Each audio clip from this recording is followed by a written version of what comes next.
Masechet Nedarim Daf Mem Aleph, on va commencer par Mem Amud Bet au milieu de la page. Amar Rabbi Ami Amar Rav. Le sujet qu'on va étudier maintenant, a priori, n'a rien à voir avec le précédent et on se demande qu'est-ce que ça vient faire ici dans Masechet Nedarim. Eh bien, certains, comme le Rashash, dit qu'il ne faut pas lire Rabbi Ami, il faut lire Rabbin. Et plus haut, on a vu Amar Rabbin, Amar Rav. Il y a déjà deux enseignements de Rabbin au nom de Rav. Et là, on nous cite encore, du même auteur, un troisième enseignement. C'est ça le Kesher. Maï dirtiv ve'ata ben adam aselecha kelegola. Lorsque Akadosh Baruch Hu a annoncé à Yehezkel Hanavi la future destruction du temple et l'exil d'Israël, les prophètes en général, Akadosh Baruch Hu leur donnait une illustration de la prophétie en matérialisant la prophétie. C'est-à-dire que là, par exemple, on va parler de Galout. Eh bien, Akadosh Baruch Hu va dire à Yehezkel, prends avec toi des Kelegola, c'est-à-dire les objets, les effets personnels d'un exilé. Quelqu'un qui part en exil, qu'est-ce qu'il fait? Il prend avec lui le strict minimum. C'est quoi? Zoner, ou Kerara, Veshatiyah. Une lampe, c'est-à-dire une torche, la possibilité d'allumer une veilleuse la nuit afin de s'éclairer, afin d'éclairer l'obscurité quand il se trouve à l'extérieur ou dans un endroit qui est obscur, qu'il puisse avoir au moins de quoi éclairer. Vekerara, une assiette, comme ça s'il trouve de quoi manger, qu'il puisse poser l'aliment dans l'assiette. Veshatiyah, Shatiyah, si on traduit selon l'hébreu moderne, c'est un tapis. Et là, c'est en fait, le Ran nous dit que le Shatiyah, c'est un, comment on appelle ça? C'est du cuir qu'on met à sécher ou même du cuir qui est, qu'on appelle ça, qui est souple. Or, les chol alav. Donc, il prend un tapis qui est fait avec une peau de bête et c'est ce qui lui permet de s'asseoir dessus, de s'allonger dessus pour dormir. C'est cela, le minimum. Alors voilà donc, Ner, Ke'ara, Shatiyah. Ça s'appelle Klégola. Et donc, Akadosh Baruch Hu a dit au prophète Yehezkel, prends cela avec toi, afin d'annoncer au peuple juif que, malheureusement, après la destruction du Beth Amikdash, ils seront exilés. Et, entre autres, on le sait que finalement, il n'a pas été écouté, il n'a pas été suivi, et ils ne se sont pas préparés convenablement à cette galoute. Et quand ils sont partis, ils étaient surpris. Ça veut dire qu'ils n'avaient même pas cela pour pouvoir se débrouiller durant l'exil. Mais Hoser Kol, il est écrit dans la paracha des Klalot, puisqu'on a parlé de l'exil, il est écrit dans Parashat Kitavo que si on ne va pas accomplir les mitzvot dans la joie, si on ne va pas servir Hachem, Besimcha. Comment c'est écrit? Tahat asher lo avadta et Hashem elokecha besimcha ou betuv levav. Alors, ve'avadta et oivecha asher yeshalechenu Hashem bach bera'av ou betzama ou be'erom ou b'choser kol ve'natan ol barzel al tzavarecha ad ishmido otach. Ça veut dire que Akadosh Baruch Hu va mettre sur ton cou toutes ces chaînes et ces poids jusqu'à te faire disparaître. Hasve shalom. Mida keneged mida, mesure pour mesure. Comme tu n'as pas servi Hachem dans la joie, eh bien tu vas servir ton ennemi bechoser kol. Quand tu manqueras de tout. Qu'est-ce que ça veut dire manquer de tout? Mazé. Bechoser kol. Amar Rabbi Ami, Amarav beloner ou belo shulchan. A priori, il y a ici une redondance, un pléonasme, puisqu'il est écrit tu vas servir ton ennemi Berahav dans la famine, Betsama dans la soif, la faim et la soif, ou Be'erom et dépourvu de vêtements, ou Be'choser kol et en manquant de tout. Mais alors on aurait écrit Be'choser kol, ça suffit. Pourquoi on a d'abord détaillé Berahav, Betsama ou Be'erom et ensuite Be'choser kol? C'est que la Torah fait allusion à autre chose. C'est quoi? C'est quoi le choser kol en question? Ça veut dire que tu n'auras même pas le strict minimum. Et c'est quoi le strict minimum vital pour un homme presque vital? Amarabiami amarav, beloner ou belo shulhan. Ça veut dire que tu n'auras même pas de table pour manger et tu n'auras même pas de veilleuse pour t'éclairer l'obscurité. Rav Hizda amar belo isha. Rav Hizda dit tu n'auras même pas, malheureusement, chas v'shalom, de femme pour te protéger du Yetzer Hara, puisque, comme dit la Gemara, que Rav Hizda disait, la raison pour laquelle je suis supérieur à mes contemporains en Chokhmah, c'est parce que je me suis marié à l'âge de 16 ans. Et si je m'étais marié à l'âge de 14 ans, j'aurais pu dire Gira Be'ena des Satan. J'aurais mis la flèche dans les yeux du Satan. Hein? Exactement, bravo. Eh bien, Belo Isha, c'est ça ce qu'on est en train de dire ici. Le Choser Kol, c'est quelqu'un qui n'est pas marié, il manque de tout. C'est la vérité. Rav Shechet Amar Belo Shamash. Vous savez que Rav Shechet était aveugle. Et il avait besoin d'être assisté et soutenu par un Shamash.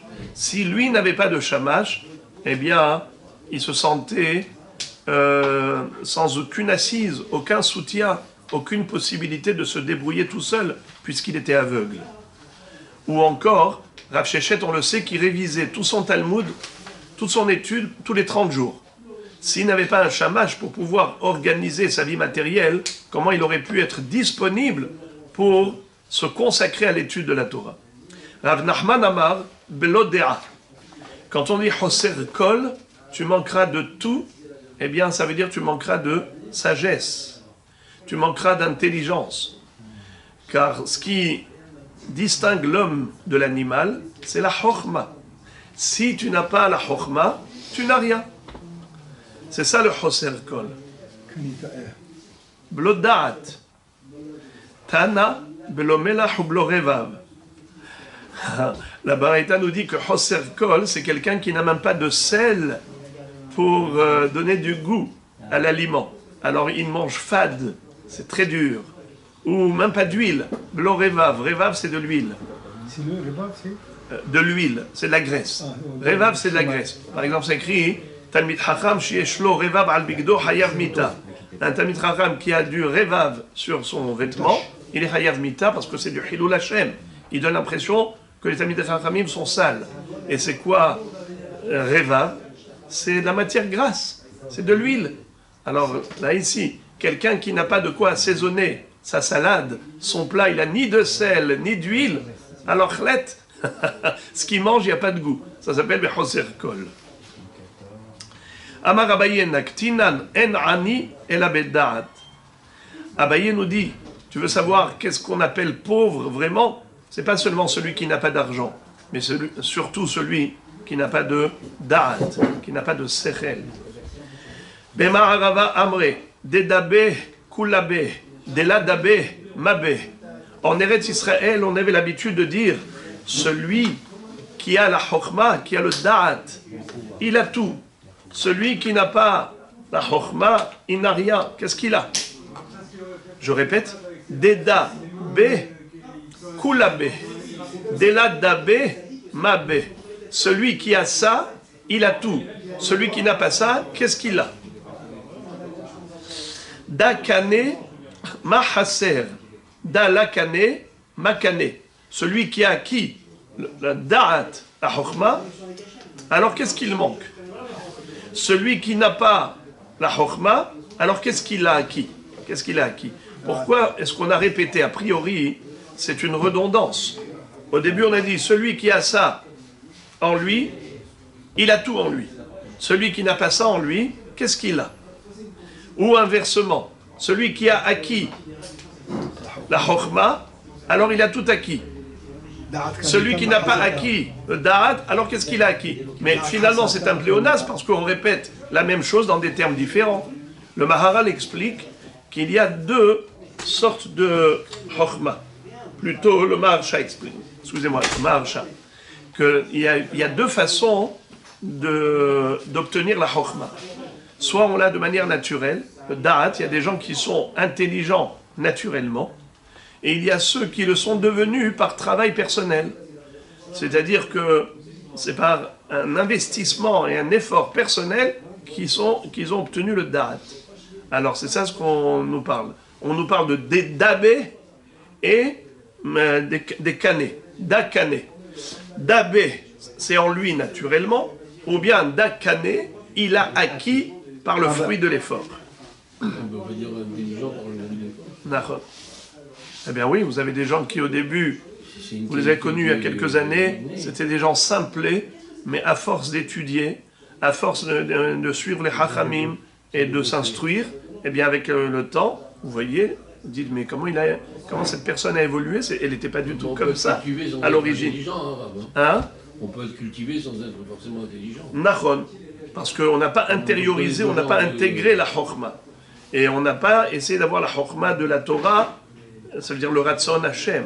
Quelqu'un qui essaye d'apprendre et de comprendre quel est le Ratzon Hashem et de l'intégrer au plus profond de soi et d'essayer d'appliquer la volonté divine, eh bien cette personne deviendra forcément intelligente. Reshit Chokhmah, Irat Hashem. Le début de la Chokhmah, c'est la Irat Shamayim. Si on développe la Irat Shamayim, automatiquement on développe la Chokhmah en soi. Comme dit le Pasuk, Hen Irat Hashem hi Chokhmah. La Irat Shamayim, c'est la seule Chokhmah. Et comme dit la Gemara, Sheken Belashon Yevani, Korim le Ahat Hen. En grec, le one, c'est un, hen, hen, U-N. Voyez-vous, comment on dit, même en français, le un, U-N, un, hen, henun, dans l'étymologie. Et maintenant, nous revenons à notre sujet. Qu'est-ce que ça veut dire? Amar Rabbi Alexandri, Amar Rabbi Hiya Baraba. Et maintenant, nous revenons au sujet du Bekur Holim. En ha'holeh omed meholio, ad shemohalin lo al kol avonotav. Shene'emar, asoleach lechol avonechi, harofe lechol tahalwaichi. C'est-à-dire que celui qui a guéri, eh bien, c'est que Akadosh Baruch Hu lui a pardonné toutes ses fautes. Car à cause de la faute, la personne tombe malade, et une fois que la maladie a expié sa faute en purgeant sa peine, eh bien maintenant il guérit. Ça veut dire que quelqu'un qui a guéri de sa maladie, c'est que toutes ses avérotes ont disparu. Comme dit le Pasuk dans Tehilim, Asoleach lechol avonechi, Arofe lechol tahalwaichi. Akadosh Baruch Hu qui te pardonne toute ta faute, eh bien c'est lui qui te guérit de toutes tes maladies. Rav Hamnuna Amar, Choser lime alumav. Rav Hamnuna dit carrément, cet homme qui a guéri et a retrouvé sa jeunesse. Shene Emar, comme il est dit, Rutafash besaro min noar, yashuv lime alumav. Alors il y a deux parties dans ce pasouk. Rutafash besaro min noar. C'est écrit dans Iyov. Que veut dire Rutafash? Ratouv ou Pash? Ratouv, ça veut dire humide. Pash, ça veut dire augmenter, évoluer, progresser. Dans le sens où la personne, elle était malade, elle était déshydratée, elle était en train de faner, et maintenant qu'elle a guéri, on a l'impression que c'est une nouvelle personne. Comme si elle vient de renaître. La guérison, c'est une renaissance. La personne était fanée, et maintenant, elle est extraordinaire. Elle est toute renouvelée. C'est que Akadosh Baruch Hu a renouvelé toutes ses cellules, et cette personne, elle est nouvelle. Routafash, Bessaro, Minoar, comme si il redevenait enfant. Yashuv Limé Alomav, il retourne à sa jeunesse. Kol Mishkavo Hafarta Becholio, Amar Rav Yosef, Lomar de Meshakiach Limudo. C'est-à-dire que quelqu'un qui tombe malade oublie son limoud. Et la Gemara raconte une histoire. Rav Yosef Halash et Akarle Limude, Ahdere Abaye Kame. Rav Yosef, lorsqu'il est tombé malade, il a oublié tout son limoud. C'est son élève Abaye qui lui rappelait tout ce qu'il avait étudié de son maître. Haïnu de Bechol Durta Amrinav, Amar Rav Yosef, Lo Shami Ali Hada Shemata. C'est exactement ce qu'on retrouve dans tout le chasse que Rav Yosef souvent disait. Ah non, je ne me souviens pas de cela. C'est la première fois que j'entends ça. Je n'ai jamais entendu parler de cette halakha. Amar le Abaye, Atamrita Nihalan, ou Mehamatnita Amrita Nihalan. Mais vous-même, Rabbi, vous nous l'avez enseigné, cette halakha. Et vous l'avez déduit de cette baraïta. C'est-à-dire que Rav Yosef, il a eu carrément une amnésie, un trou noir, un trou de mémoire qui a fait que, paf, il a tout oublié. Et Abaye, après sa maladie, quand Rav Yosef avait guéri, il lui rappelait les hâtes, il lui ramenait son Talmud. Dans le même ordre d'idée, la Gemara raconte que Rabbeinu Akadosh était tombé malade. Et lui aussi, il a eu ce problème de l'oubli. Ki ava gami Rabbi tlat esre ape hilcheta.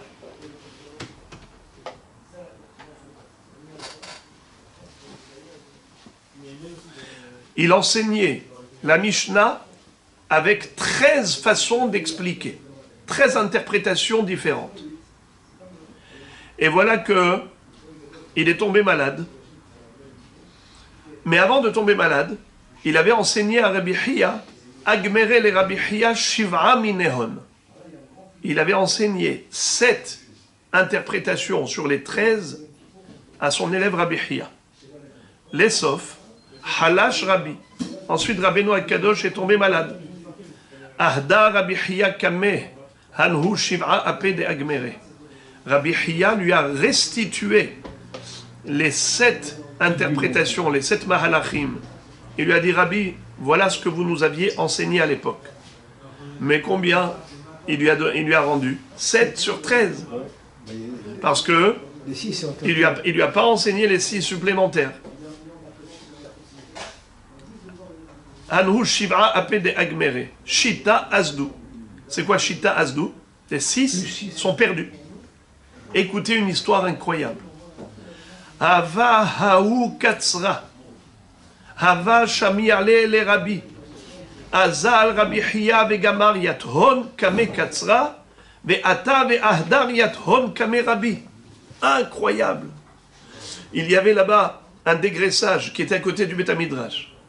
Et le patron du dégraissage, du pressing, le laveur, le koves, avait l'habitude de passer au Beth Midrash pour écouter le shiur de Rabbi. Et il écoutait comment Rabbi répétait pour lui-même tous ses enseignements. Ces 13 mahalachim. Et il avait tout entendu. Figurez-vous que lorsque Rabbeinu Akadosh a oublié tout ça, il les a perdus. Rabbi Hiya était capable de lui restituer les 7, parce que c'était ce qu'il avait appris, mais les 6 étaient perdus. Figurez-vous qu'ils ont appelé le koves, le laveur de linge. Et lui, il avait entendu, et il avait bu avec soif les paroles de Rabbi, et il les a retenues. Figurez-vous qu'il a enseigné à Rabbi Hiya les 6 supplémentaires, et Rabbi Hiya est venu et les a restitués à Rabbeinu Akadosh. Vous savez qu'est-ce qu'a fait Rabbeinu Akadosh quand il a vu ce koves? Kadava hazel Rabbi le'au katsra. Amar le Rabbi, ata asita otiv et hiya. Incroyable. Il va lui dire, tu sais que toi, tu nous as fait à moi et Rabbi Hiya. Qu'est-ce que ça veut dire tu nous as fait? Tu nous as créé. Comment on peut créer quelqu'un qui est déjà créé? Lorsqu'on enseigne la Torah à quelqu'un, on lui donne la vie éternelle. Comme il est dit à propos d'Abraham Avinu, les âmes qu'ils ont fait à Haran, comment ils ont fait? Eh bien, Abraham Megayer Anashim, Sarah Megayer Nashim. C'est comme si on avait créé ces âmes. Comme la Gemara le dit d'ailleurs. Amel Amel et Ben Havero Torah, Ma'ale Ala Bakatouf, Kilu Yelado. Celui qui enseigne la Torah à l'autre, c'est comme si il avait mis au monde. Eh bien, il lui a dit, tu m'as mis au monde à moi et Rabbi Hiya.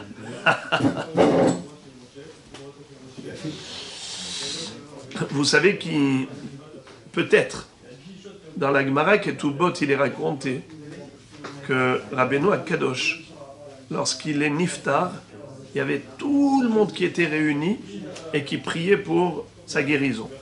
Je vous ai déjà raconté comment la servante de Rabbi, au début, elle voulait que les prières soient efficaces et que Rabbeinu Akadosh reste vivant, mais quand elle a constaté combien il souffrait, alors elle a dit, il vaut mieux que Akadosh Baruch Hu le délivre de ses souffrances, qu'il rende son âme à Hachem.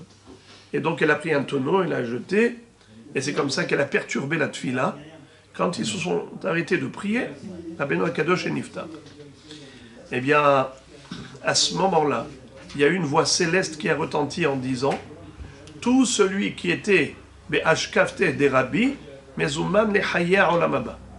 Tout celui qui était présent au moment de la levaya de Rabbeinu Akadosh est invité à rejoindre le Olam Haba. Il y avait tous les jours un koves, un laveur de linge. Tous les jours. Ce laveur de linge,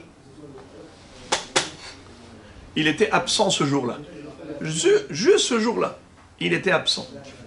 Quand il a entendu qu'il a raté le moment de sa vie, la levaya de Rabbi, et que à ce moment-là, il a perdu même cette assurance, cette garantie de Olam Haba, il est monté sur le toit et il s'est suicidé. Il s'est jeté du toit. Yatsa bat kol ve'amra, haou koves mezuman lechaya Olam Haba. Il y a une voix céleste qui a retenti une fois de plus qui a dit, ce koves, ce laveur de linge de Rabbi, lui aussi il est invité à rejoindre le monde futur. Certainement, ça devait être le même. Oui. Probablement. Ika de Amre, Hachika Amarle. Ata asita et Hiya, Vihiya asa oti. Deuxième version, il lui a dit au Koves, toi tu as créé Hiya et Hiya m'a créé. Ata asita et Hiya, Vihiya asa oti. Ça veut dire que toi tu as enseigné à Rabbi Hiya et Rabbi Hiya m'a rappelé ses enseignements. Ve'amar Rabbi Alexandri, Amar Rabbi Hiya bar Abba, Gadol nes shena'asa lachole, yoter min hanes shena'asa liHanania, Mishaël va'Azaria. Le miracle dont a bénéficié le malade qui a guéri est encore plus important que le miracle dont ont bénéficié les trois tzaddikim qui ont refusé de se prosterner devant la statue érigée par Nabuchodonosor. Lorsque Nebuchadnezzar avait érigé une grande statue dans Bik'at Dora, eh bien, tout le monde devait se prosterner, mais ces tzaddikim-là ont refusé. Ils ont été jetés dans la fournaise ardente, mais ils ont été sauvés miraculeusement, comme vous le savez, que Gabriel Amalach a été envoyé pour les sauver de là. Et pourquoi c'est considéré encore plus important? La guérison d'un malade plus que le sauvetage des trois tzadikim de la fournaise ardente. Pourquoi? Shel Hanania, Mishaël va'Azaria et Shel Hediot. Ve'akol yecholim lechabota. Zo shel hachole shel shamayim hi. Umi yachol lechabota. Le feu matériel, le feu que l'on connaît, on peut l'éteindre. Avec de l'eau, tu l'éteins. Donc il est maîtrisable. Tandis que le feu de l'intérieur, c'est-à-dire la fièvre, si la fièvre ne veut pas baisser, ça veut dire que la maladie est là et elle sévit. Et impossible d'éteindre ce feu interne. Eh bien, il n'y a que Akadosh Baruch Hu qui peut éteindre ce feu et qui envoie la guérison. Hachem a créé les médicaments qui permettent de guérir le malade. ואמר רבי אלכסנדרי, אמר רבי חייא בר אבא ואמרלה, אמר רבי יהושע בן לוי, כיוון שהגיע קיצו של אדם, הכל מושלין בו, שנאמר, והיה כל מוצאי יהרגני. Lorsque l'heure a sonné pour l'homme, eh bien, Akadosh Baruch Hu peut utiliser n'importe quel moyen pour lui reprendre la vie, pour lui reprendre la neshama. Et qui l'a dit? Caïn. Caïn, quand il a exprimé son angoisse après avoir tué Hevel, son frère, et que Akadosh Baruch Hu lui a dit maintenant ce qu'il a fait c'était très grave, car le sang de Hevel était en train de crier de sous terre, alors il a dit Ve'aya hen gerashta oti hayom me'al pene adama umipanecha esater ve'iti narbanad ba'aretz ve'aya kol motzi yahargeni. Là où j'irai, toute personne qui me trouverait pourrait me tuer. C'est comme ça qu'a dit Caïn. Mais Akadosh Baruch Hu lui a dit non, puisque tu as reconnu ton erreur, puisque tu as reconnu ta faute, eh bien sache que tu as un sursis. Je reporte la sanction à 7 générations plus tard. Et en effet, il a été tué par qui? Par Lémer. Lémer qui a tué son aïeul, Caïn, au moment où Tuval Caïn lui a dit « Papa, j'ai vu un animal. » En fait, Akadosh Baruch Hu lui avait mis une corne sur le front, et de loin, il a fait une confusion. Lémer, c'était un tireur d'élite.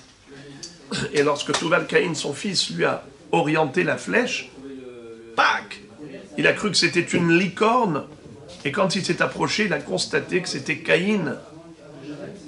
Lorsqu'il a dit à son père Lémer, tu as en fait tué Caïn, ton aïeul. Lémer était tellement choqué, et comme il était aveugle, il a fait comme ça. Il a donné un coup avec les mains pour dire quelle bêtise j'ai faite. Mais qui était devant lui? Son fils, Tuval Caïn.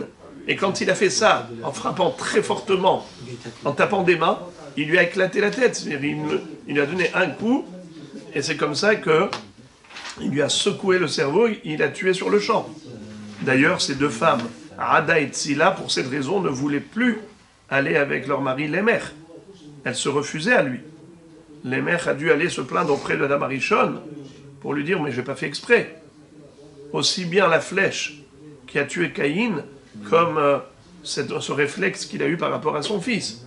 Et donc, Bémet Adam Arishon leur a dit ne le condamnez pas. En tout cas, qu'est-ce que nous voyons? Que Caïn a dit Vehaya kol motzi yahargeni. Tout celui qui me trouverait pourrait me porter atteinte. Et la Gemara déduit de là qu'en effet, quand le moment est arrivé pour l'homme de quitter ce monde, eh bien, Akadosh Baruch Hu peut se servir de n'importe quel moyen pour accomplir sa volonté. Et la Gemara raconte des choses extraordinaires à ce propos. Rav Amar min hadenkra, les mishpatecha amdu hayom, ki akol avadecha. Lorsque la personne elle est jugée par Akadosh Baruch Hu et condamnée à mourir, eh bien à ce moment-là, hakol avadecha. Tout ce qui existe peut être au service d'Hachem pour réaliser sa volonté de prendre la neshama à cette personne ou de le punir. Rabba bar Shila Mroulé, Shachiv Gavra Gavoa, Hava Rachiv Girdona Zutra, Matati Torah, Istevit, Shadye Vekashachiv. Qu'est-ce que ça veut dire? On a raconté à Rabba bar Shila qu'un homme est décédé. Comment? Il était grand de taille, il chevauchait une monture, c'était une petite mule. Matati Torah, ils sont arrivés devant un pont. Istevit, elle a été saisie de panique, elle a eu très peur du pont, et donc Shadye, elle a éjecté le cavalier, elle a éjecté dans le Nahar, dans le fleuve, les Kachachiv, et il est mort. Lorsque Rabba bar Shila a entendu cela, il a dit Karé al nafshe, le mishpatecha amdu ayom ki akol avadecha. Lorsque la personne est arrivée son moment du mishpat, eh bien Akadosh Baruch Hu va se servir même d'une petite mule pour l'éjecter dans le fleuve, parce que le moment est arrivé, l'heure a sonné pour lui. Shmuel, Hazie Lehaou, Krokita de Akrava, Yetiva al Akrokta. Ou plutôt, Akrava, Yetiva al Akrokta. Il a vu un scorpion monter sur une grenouille. Ve'avra Nahara. Et la grenouille a traversé le fleuve. Tarka Gavra Umaït. Le scorpion a été piqué un homme qui est mort. Kare ale le mishpatecha amdu akol abadecha. Akadosh Baruchu voulait envoyer le scorpion chez cette personne pour le piquer parce que l'heure a sonné. Comme le scorpion ne peut pas nager, il envoie une grenouille pour le transporter, le scorpion. C'est une fable, ça aussi. Ça, ça a été repris d'ici, bien sûr. Qu'est-ce qu'ils ne nous ont pas pris, dites-moi. Amar Shemuel. Maintenant, on revient au sujet du Bikur Cholim, qui est la Sugia. En mevakerin et ahole, et là, l'emi, chez haltsato hama. On ne va rendre visite qu'à celui qui est fiévreux. Les apukemai, qui veut-on exclure? Les apukeha detania Rabbi Yossi ben Prata Omer, mishum Rabbi Eliezer, en mevakrim lo chole me'aim, velo chole ha'ain, velo mechushe ha'rosh. C'est pour nous dire qu'il ne faut pas rendre visite à ces trois malades suivants, lesquels? Celui qui a des maladies intestinales, celui qui a des douleurs au niveau des yeux, celui qui a une maladie des yeux, velo mechushe ha'rosh, celui qui a des migraines. Alors la Gemara explique pourquoi ces trois malades ne faut pas les visiter. Bish lama chole me'aim mishum kisufa. Celui qui a une maladie intestinale, qui a de la diarrhée, ainsi de suite, eh bien c'est très gênant pour lui d'avoir de la visite. Parce qu'à chaque fois qu'il a mal, qu'il veut aller se soulager, eh bien il sera gêné à chaque fois, quand il est devant les gens. Donc il ne faut pas lui rendre visite à ce genre de malade. Et la chole aïn ou mechushe harosh maïtama. Mais ceux qui souffrent de migraines ou des douleurs des yeux, pourquoi faut-il pas les visiter? Mais shum de Rabbi Yehuda, de Amar Rabbi Yehuda, dibura kashia le'ena. C'est-à-dire que ça fait mal aux yeux. Tu es en train de le saouler avec tes paroles à celui qui a des migraines. Déjà, il a mal à la tête, maintenant tu viens lui rendre visite, tu es en train de l'achever. Ou bien même, celui qui a mal aux yeux, aussi, pareil, le dibour caché la haïn. Ou bien peut-être que lui aussi, en faisant des efforts pour parler, peut-être que ce dibour aussi lui fait du mal. Tu l'obliges à répondre. Amarava, hay ishta, ilav de parbanka de malacha de mota, ma'ale. La fièvre, si ce n'était pas l'envoyé du malach hamavet, de l'ange de la mort, c'est-à-dire qu'à cause de la fièvre, les gens peuvent mourir, eh bien, ma'ale, au contraire, ça aurait été quelque chose qui revigore la personne. Kemo hizra les dikle, comme les lianes avec les branches épineuses qu'il y a autour des palmiers qui protègent le palmier des bêtes qui pourraient venir pour grimper sur le palmier. Eh bien, quand il y a des épines tout autour, les bêtes n'osent pas. La même chose, la fièvre aurait pu être au contraire positive pour l'homme, si ce n'est pas que Akadosh Baruch Hu, justement, a envoyé cela pour que l'ange de la mort puisse reprendre la vie à cet homme. Les Ketariak et les Goufa. Ça aurait été, mamash, la fièvre, elle aurait été considérée comme un médicament. Ça veut dire que la fièvre, elle aurait été comme quelque chose qui va stériliser le corps, tuer tous les microbes. Rav Nachman bar Yitzhak amar, lo hi velo tariaka. Rav Nachman bar Yitzhak va dire, je n'en veux pas de la fièvre ni de ses vertus. C'est vrai qu'il y a des vertus dans la fièvre, mais je m'en passe. Amar Rabba bar Yonatan, Amar Rabbi Hiel, Arsan yafé la cholé l'irfuato. Maï Arsan, Amar Rabbi Yohanan, Hushla de Saare Atikta, de Reshnafia. Maintenant, on va nous donner des formules curatives, il y a des choses qui sont bonnes pour la santé, pour guérir le malade. Par exemple, de lui donner de l'orge qui a été épluchée, des grains d'orge anciens qui ont été épluchés et qui ont été ensuite concassés, moulus, et on va tamiser. Alors, ce qu'il y a au début du tamisage, lorsqu'on a tamisé, eh bien, les premières particules qui tombent du tamis, de cette orge moulue, c'est ce qu'il faut récupérer pour donner au malade. Amar Abaye Bayan Bishula Keren Bisra de Torah. Mais Abaye dit qu'il faut d'abord bien bouillir cette farine, cette semoule, comme si on était en train de cuire de la viande de bœuf. Rav Yosef Amar Semide des Saharé Atikta des Rishnafia, c'est-à-dire pas seulement avant ça on a parlé des grains d'orge eux-mêmes, et maintenant on nous parle de la farine d'orge ancienne des Rishnafia qui est au début du tamisage. Amar Abaye Bayan Bishula Kebisra de Torah. Donc exactement comme Abaye, Rav Yosef nous dit qu'il faut d'abord bien bouillir. Amar Rabbi Yochanan Bordam En Mevakerin Ve En Mazkirin Shemo.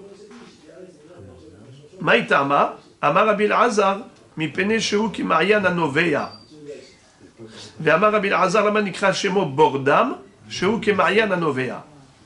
Alors il y a une maladie, en fait ce sont des hémorroïdes. Et des hémorroïdes qui saignent abondamment. Ça s'appelle bordam, le puits de sang. Bordam. Alors, il ne faut pas rendre visite. Il ne faut pas rendre visite ce genre de malade, parce que il est dans un état très gênant. Quand il va devoir se soulager, ainsi de suite, il est très mal à l'aise devant les visiteurs. Et il ne faut même pas dire que cet homme est malade de cette maladie, parce que ça se situe dans un endroit qui n'est pas honorifique. Et de ce fait, c'est gênant pour lui. Ce n'est pas la peine de lui faire honte. C'est pour ça d'ailleurs qu'il s'appelle Bordam, qui veut dire un puits de sang. Mais, je ne sais pas si vous vous rappelez, à l'époque du Corona, il y a un rave qui a dit qu'il ne faut même pas dire Corona. Pourquoi ? Parce que comme si on donnait de la force, à cette maladie. Et, il dit, et sur quoi il s'est appuyé ? Sur cette Gemara, où il ne faut pas dire Bordam. Donc il dit, il ne faut pas dire Corona. Mais en réalité, ce n'est pas une preuve. Parce qu'ici, nous voyons d'après le RAN, quand il dit qu'il ne faut pas dire Bordam, pour une autre raison. Ça, c'est que le... Mais non, ça n'a rien à voir. Aujourd'hui, c'est plus... Ce n'est pas une preuve. Regardez le dernier ran, la dernière ligne de Daf Mem Aleph Amud Aleph. Ven mazkirin shemo, lomar peloni holi bordam, delav lachon nekiyam. C'est-à-dire que faut pas dire une chose pareille, que cet homme a cette maladie par d'hémorroïdes, parce que c'est pas un lachon nekiya. Un homme doit toujours employer un langage correct et convenable, pur, propre, et ne pas dire des choses qui après pourraient entraîner les gens à des paroles vulgaires, grossières. Donc c'est à ce titre-là, et non pas parce que ça renforce la maladie, parce qu'on a donné son nom. C'est vrai que, pareil, pour la grande maladie, les gens évitent de dire, ils disent la maladie. Ouais, c'est pour ça qu'ils ne veulent pas citer le nom de la maladie en question. Il a la maladie. C'est ça. Ah, c'est là la source. Ouais. Mais parce qu'ils n'ont pas étudié le RAN. Parce que le RAN dit que c'est pas pour cette raison. Mais eux, ils ont compris au premier degré la Gemara. Donc faut dire ou faut pas dire alors? D'après le RAN, il n'y a aucun problème. Et d'après le... On revient maintenant à la fin de la Mishnah. Vous vous souvenez? On avait appris que celui qui a fait un neder de ne pas profiter de l'autre, est-ce qu'il peut tout de même lui rendre visite? N'est-ce pas? On avait vu longuement le grand débat. Mais maintenant, on a dit bien qu'il puisse l'aider à guérir, le soigner. Mais c'est uniquement Refouat Nefesh, mais pas Refouat Mammon. La Gemara tout de suite, elle va analyser pour savoir qu'est-ce que ça veut dire Refouat Nefesh et que veut dire Refouat Mammon. il peut lui apporter Refouat Nefesh, bien qu'il ait fait un éder de ne pas profiter, mais il ne peut pas lui apporter Refouat Mammon. C'est quoi Refouat Mammon? D'abord, juste une parenthèse, quand on a dit qu'il peut le soigner, mais il faut que ce soit des médicaments qui appartiennent au malade lui-même. Celui qui n'a pas le droit de faire profiter le malade, il n'a pas le droit de lui offrir les médicaments. Par contre, il peut l'aider à se soigner, parce qu'il fait une mitzvah, en soi il fait une mitzvah, mais le Ran dit qu'il ne faut pas qu'il lui donne gratuitement les médicaments. Mais sinon après il peut se faire rembourser. Et s'il se fait rembourser, donc il ne lui a pas offert le cadeau, comme ça on n'a pas transgressé le issour du neder. Echi katane, elima derfuat nefesh bechinam, ofuat mamon besachar, litnehachi, merap eu bechinam, avalo besachar. Si la Mishnah voulait dire qu'il a le droit de le soigner uniquement, bechinam, mais pas besachar, et c'est ça ce que tu appelles refouat mamon, alors tu aurais pu être plus clair dans ton lachon. Au lieu de dire imerape auto, refouat nefesh, et pas refouat mamon, tu aurais dû dire merape auto bechinam, avalo besachar, gratuitement et sans être payé. Et là, refouat nefesh, refouat gufo, ou refouat mamon, refouat behemto. Refouat nefesh, ça veut dire lui-même. Le soigner lui-même, il a le droit, mais il n'a pas le droit de soigner sa bête. C'est-à-dire de faire le vétérinaire pour lui soigner la bête. Amar Rav Zutra, Bar Toubi Amarav, Aval Omerlo, Sam Peloni Yafela, ou Sam Peloni Ra'la. Par contre, il peut lui donner des conseils. Il ne peut pas la soigner, mais il peut lui donner des conseils en lui disant, tu sais, voilà le bon médicament pour ta bête qui est malade, ton chien qui est malade. Entre parenthèses, il est écrit que dans le Ran, que si il n'y a pas d'autre choix, eh bien, même la bête se serait permis. Pourquoi? Parce que ça s'appelle la Shabbat Aveda. Le bonhomme, il est en train de perdre sa bête. Il y a une grande mitzvah, quand tu vois un objet perdu, c'est une mitzvah de le restituer. On avait vu que même s'il a fait un éder de ne pas profiter de l'autre, ou ne pas faire profiter l'autre, il a le droit de lui rendre l'objet perdu, parce qu'il fait ça pour la mitzvah, et le profit de l'autre, c'est indirect. Regardez le Ran. En haut, à droite, troisième ligne. Et là, refouat nefesh, refouat gufo. Mitukma beshenirse rofe, asurim ala chole. On parle ici d'un malade, d'un docteur qui a fait un éder de ne pas faire profiter le malade. C'est la raison pour laquelle il ne faut pas qu'il guérisse et qu'il soigne sa bête, qu'il fasse vétérinaire. Le Ran nous dit c'est seulement s'il y a un autre vétérinaire. Des ilo, charé les rapota, sinon il a le droit de le soigner. Il a le droit de la soigner à cette bête. Pourquoi? Dehatnan, on a déjà appris dans Daflamet Gimel, Mahzirlo avedato, de enlecha shavat aveda gdola mizo. Tu n'as pas de plus grande mitzvah de la Shabbat Aveda que de lui rendre son chien. Mais le médecin, il a le droit de faire un vœu comme ça? Et pourquoi pas? Il s'est bagarré avec son voisin. Et la Vadaï. Oui, mais le médecin, c'était le. Ça rentre pas dans son. C'est pas éthique. Quoi, un vétérinaire, il n'a pas le droit? Non, on parle d'un vétérinaire ici. On parle d'un médecin. On parle d'un vétérinaire. Et là. Bien sûr qu'on a parlé du médecin et on a parlé du vétérinaire. Le médecin a fait un éder. De ne pas soigner un malade. Mais non, pas du tout. Il a dit, tu profiteras jamais de moi. D'accord, j'ai compris, mais est-ce que le médecin... Non, mais la question est de savoir, est-ce qu'il a le droit de le soigner? Et on nous dit que oui. Il n'a pas le droit de lui donner, par exemple, à manger, il n'a pas le droit de lui offrir des cadeaux pour Hanouka, mais il a le droit de le soigner. C'est ce qu'on a appris. Alors, mais par contre, vétérinaire, il n'a pas le droit. Et la question est de savoir... Est-ce qu'il n'a jamais le droit ou bien il y a des exceptions? Il y a l'exception, au cas où il n'y a pas d'autres vétérinaires. Et comment ça se fait? À Shabbat Aveda. Et la Vadaï que je vous fais à Heraskinan. Parce que sinon c'est à Shabbat Aveda. Abotai, écoutez le grand hidouche phénoménal du Ran. Le Ran dit, s'il y a deux médecins, écoutez ça, il y a deux médecins. Il y a un médecin qui a fait un éder de ne pas faire profiter le malade. D'accord? Ça veut dire avant qu'il tombe malade, il avait dit, toi, ça y est, on s'est bagarré, jamais tu profiteras de moi. Maintenant, il est tombé malade. Il y a deux médecins. Lui et un autre. Il doit aller voir l'autre. Qui doit aller voir? Vous allez tomber des nues. Non. Le RAN dit, il a le droit de le soigner malgré tout. Bien qu'il y ait une alternative. Comment ça se fait? C'est son métier. Non. C'est parce que l'ominakol Adam zochel et itrapot. Répétez cette phrase. L'ominakol Adam zochel et itrapot. Parfois, il y a un médecin qui est efficace, il y a un médecin qui n'est pas efficace. Vous dites, mais c'est pas possible. Les deux, ils ont fait la même faculté. Tu vas voir ce médecin, et il n'a pas réussi à guérir le malade. Vous allez chez l'autre, tac, tout de suite. Alors, étant donné que l'ominakol Adam zochel et itrapot, eh bien, tu ne peux pas dire, puisque toi, tu as fait un éder de ne pas le faire profiter, qu'il aille chez l'autre médecin. Non, parce que c'est possible qu'il ne pourra guérir que par toi. Et alors? Mais pourquoi ne pas voir l'autre d'abord? Il peut guérir aussi par l'autre. Oui, mais en attendant, la situation peut être aggravée. Ça peut dégénérer en attendant. On parle à la situation égale, il y a les deux médecins qui sont là. Oui, malgré tout, il ne faut pas attendre. Lui, il a l'occasion qu'il le fasse tout de suite.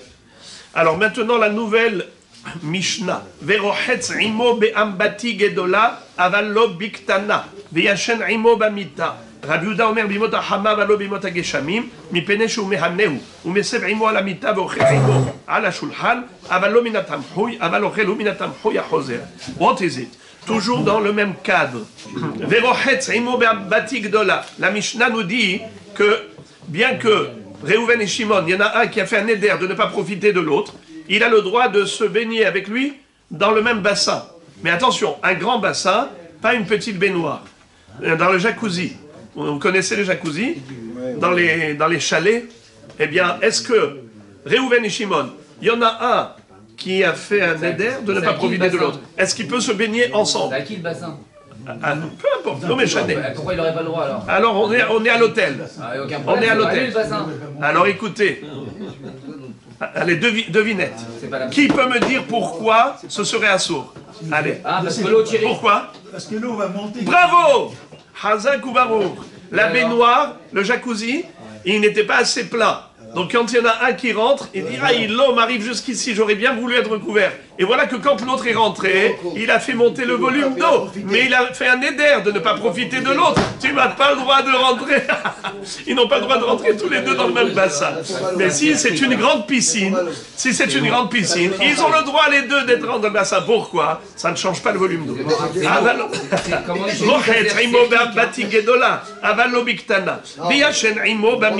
Est-ce qu'il a le droit de dormir, par exemple, dans le même lit? Il n'y a qu'un seul grand lit, et maintenant, est-ce qu'ils ont le droit de dormir dans le même lit? Rabbi Yehuda Omer, bimota hama, balo bimota kshamim. En été, oui, pas en hiver. Pourquoi? En hiver, ça les réchauffe, eh bien, ça procure profit, mais tu as fait un éder de ne pas profiter de lui. Mais en été, ouf, ça t'énerve qui te chauffe. C'est pas un profit, au contraire, il t'énerve, il te chauffe. Bouge-toi de là, tu me chauffes. Maintenant, mesev imo alamita. Par contre, manger, vous savez qu'à l'époque, ils étaient messoubines à la mita. Vous connaissez le salon marocain? Oui. Ce qu'ils appellent. Sur tout le long du mur, vous avez comme ça des salons. Alors, mesev imo à la mita, parce que là, il n'y a pas de hana'a. Veochel imo. Mesev imo à la mita, veochel imo à la shulchan. Il peut manger aussi à la shulchan. C'est quoi le chidouche? Le chidouche, c'est qu'on aurait pu croire que comme ils sont proches, l'assiette de l'un et l'assiette de l'autre sont proches, il peut lui piquer de temps à autre. Et donc on aurait pu croire que c'est assaut parce qu'il risque de profiter de lui. Le hidouche, c'est qu'on ne craint pas ça. Mais ils n'ont pas le droit de manger dans la même assiette. Qui peut me dire pourquoi ils n'ont pas le droit de manger dans la même assiette? Bravo. Parce qu'il peut prendre de l'autre, et donc ça veut dire quand on a servi à l'autre, il va s'en servir un petit peu, il va profiter. Aval ochelhu minatam huya hozer. Mais on a le droit de manger du même plateau, du même plat, qui va retourner chez le bar labaït. C'est-à-dire, quand il s'agit d'une petite assiette et qu'on met pour vous deux, eh bien, il se peut qu'il y en a un qui va manger plus que l'autre, et l'un au détriment de l'autre. Donc ça veut dire que peut-être tu vas profiter du fait, parce que si par exemple, tu étais tout seul, on t'aurait mis une part. Mais toi, tu es un gros mangeur, quand tu as mangé même un peu plus, qui revenait à l'autre. Eh bien, ça s'appelle que tu as profité de l'autre.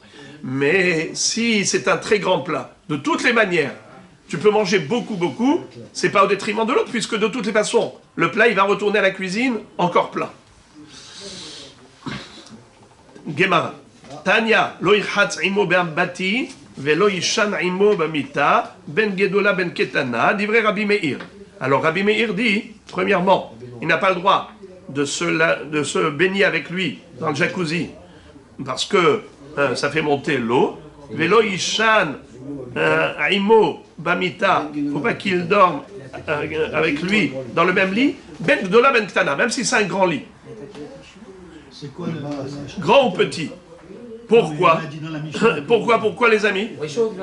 Non, mais grand, il réchauffe pas, parce qu'un grand lit, c'est pas comme un petit lit. Dans un petit lit, alors il se colle, automatiquement il profite. En hiver, il se réchauffe. Mais un grand lit, il profite pas puisqu'il est un peu loin. Deuxièmement, alors ça c'est Rabbi Meir. Rabbi Yehuda Omer, Gdola bimot hageshamim, Gdola bimot hageshamim, ou Ktana bimot hachama mutar.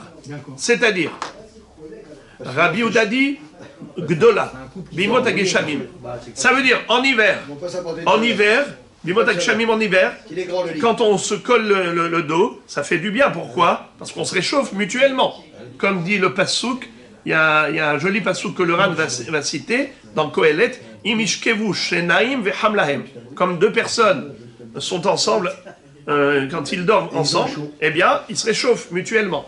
Il dit, en hiver, c'est là où il y a du profit, mais pas en été. Alors maintenant, Gdola bimot hageshamim. Le lit est grand, donc ils ne profitent pas l'un de l'autre. Même en hiver, c'est permis. D'après Rabbi Yehuda, même en hiver, c'est permis. Et Ktana bimot harama. Et en été, même un petit lit, c'est permis. Pourquoi? Parce que se réchauffer, au contraire, c'est pas un profit. Ça dérange. Mouta. Maintenant, pourquoi Rabbi Meir, alors, avait interdit tout? Réponse, Gezera. Rabbi Meir, il fait des xérotes. Vous savez que Rabbi Meir, halacha ke Rabbi Meir bi xérotav. Bravo. Rabbi Meir, lui, dit, il faut être gozer. L'oploug, on ne fait pas de distinction. Pourquoi? Car si tu permets en été, il va se permettre en hiver. Si tu permets un grand lit, il va se permettre un petit lit. Alors, il vaut mieux ne pas ouvrir la porte, on fait une xéra. Mais Rabbi Yehuda dit non, ce qui est assour est assour, ce qui n'est permis, permis.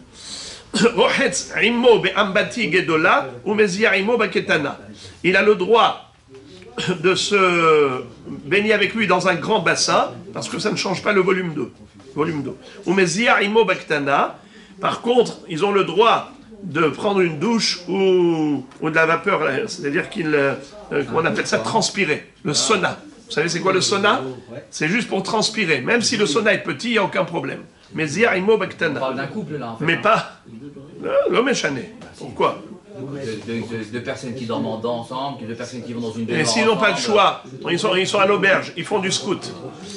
Aval mesev imo ala mita veochel imo ala shulchan. En fait, maintenant, la Gemara, qu'est-ce qu'elle fait? Elle revient à la Mishnah. Ça, on l'a déjà vu, donc je lis très vite. Aval mesev imo alamita, il a le droit de s'accouder avec lui sur le salon. Ve'ochel imo ala shulchan, il mange sur la même table. On ne craint pas que l'un va piquer de l'assiette de l'autre. Avalo minatam hui, mais il n'y a pas d'interdiction de manger. Pardon. Avalo minatam hui, ils n'ont pas le droit de manger ensemble du même plat. Avalo chelu minatam hui yahozer. Ils ont le droit de manger du grand plat, celui qui va retourner chez le Baal Habayit, c'est-à-dire que ça va revenir à la cuisine, dans le sens où il y a beaucoup à manger, donc là, ne risque pas de prendre de la part de l'autre, puisqu'il y a de quoi manger pour tout le monde, et même il en restera pour le Baal Habayit.